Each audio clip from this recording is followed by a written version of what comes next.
ભરૂચ શહેરમાં એ division police સ્ટેશનમાં આજે ભરૂચ શહેરના ત્રણેય પોલીસ સ્ટેશનના શાંતિ સમિતિના સભ્યોની ઉપરાંત ગણેશ પંડાલના જે મેમ્બરો છે, જે સભ્યો છે, જે મોટા ગણપતિ અહીંયા ભરૂચ શહેરમાં થાય છે, એ લોકોના સભ્યો, એ લોકોના પ્રમુખો, મસ્જિદ, દરગાહ, એ લોકોના હોદ્દેદાર, સંચાલકો અને રઈસોની મીટિંગ થઈ.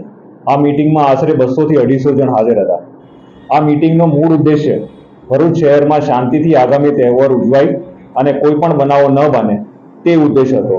એ લોકો તરફથી જે રજૂઆતો આવી એ રજૂઆતોને ધ્યાનમાં રાખીને આગામી સમયમાં પોલીસ પોતાના વિસ્તારનું પેટ્રોલિંગ વધારશે. જે શાંતિ સમિતિના સભ્યો છે એ લોકોએ પણ સામેથી કીધું છે કે અમે પણ હવે જ્યાં આ બધા બનાવો બને છે અથવા જ્યાં હિન્દુ મુસ્લિમ ગીચ વસ્તીવાળા વિસ્તારો છે એ વિસ્તારમાં જાતે જઈ અને અમે પણ એ ઇસ્યુ એડ્રેસ કરીશું. એટલે લોક ભાગીદારીથી શહેરમાં શાંતિ જળવાય અને ગઈકાલે જે બનાવ બન્યો એવો કોઈ પણ બનાવ રિપીટ ન થાય તે બાબતમાં ભરૂચ પોલીસનો આ પ્રયત્ન રહ્યો છે.